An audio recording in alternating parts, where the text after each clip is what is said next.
I'll tell you this, in any fight, it's the guy who's willing to die who's gonna win that itch. Yeah. And I know if I'm gonna have any life anymore, it's because I'm still willing to fight and die for that itch. Because that's what living is. Now, I can't make you do it. You gotta look at the guy next to you. Look into his eyes. Now, I think you're gonna see a guy who will go that inch with you. Hell yeah. You're gonna see a guy who will sacrifice himself for this team because he knows when it comes down to it, you're gonna do the same for him.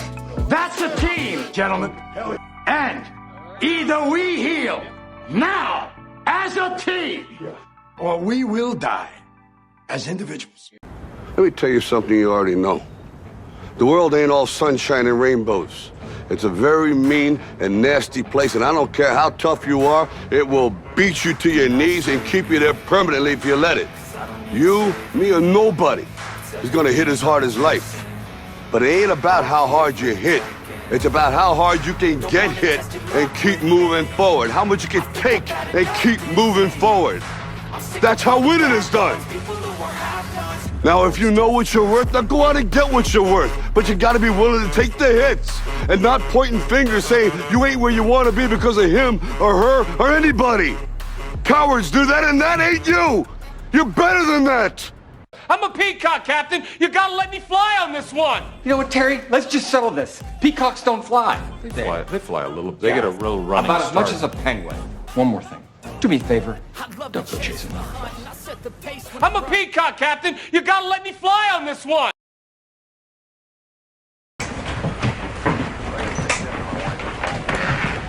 I need your help. I can't tell you what it is. You can never ask me about it later, and we're gonna hurt some people. Whose car are we gonna take? Mr. Bobby, there's no smoking in here. Oh, it's all right, darling. I'm a volunteer fireman. Okay, I am a semi-professional race car driver and an amateur tattoo artist. And the first thing you gotta learn if you're gonna be a race car driver is you don't listen to losers like know-it-all teacher over here. Okay, that's enough. The teacher wants you to go slow, which is wrong, because it's the fastest who gets paid, and it's the fastest who gets laid. Oh yeah, you know what I'm talking about. Always remember, if you ain't first, you're last. Dreams without goals are just dreams. Come on. And ultimately, they fuel disappointment. Exactly. On the road to achieving your dreams, you must apply. This all comes from Pastor Bernard. I just stole it. It sounds familiar. It sounds familiar. You must apply discipline, but more importantly, consistency. Because without commitment, you'll never start. But without consistency, you'll never finish. Oh, you think darkness is your ally? You merely adopted the dark. I was born in it, molded by it. I didn't see the light until I was already a man. By then it was nothing to me but blind. If we were in the wild, I would attack you. Even if you weren't in my food chain, I would go out of my way to attack you. If I were a lion and you were a tuna, I would swim out in the middle of the ocean and freaking eat you.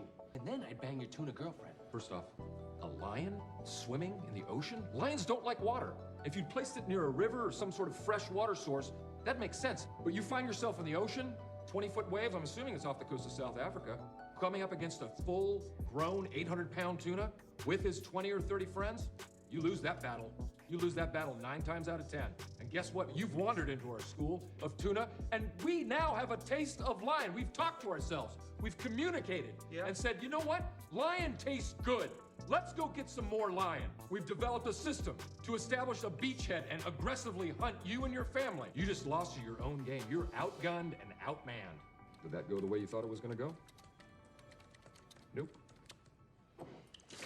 Truth is, you become part of a bigger universe. You just don't know it yet. I don't think you quite understand what's at stake here. The only thing you really fight for is yourself. Big man in a suit of armor. You're not the guy to make the sacrifice play, to lay down on a wire and let the other guy crawl over you. You know, you may not be a threat, but you better stop pretending to be a hero.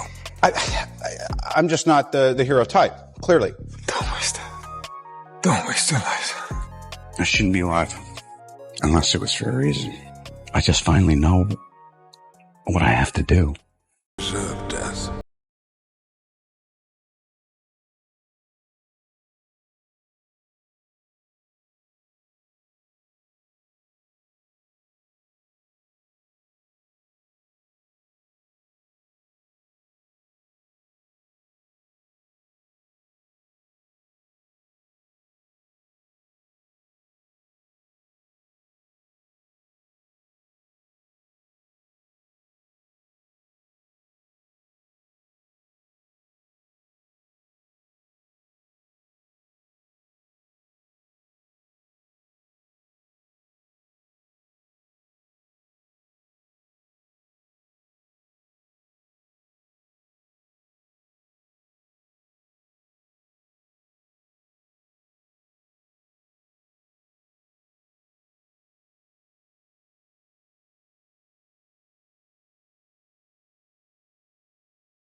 Rain, you got to deal with the mud too.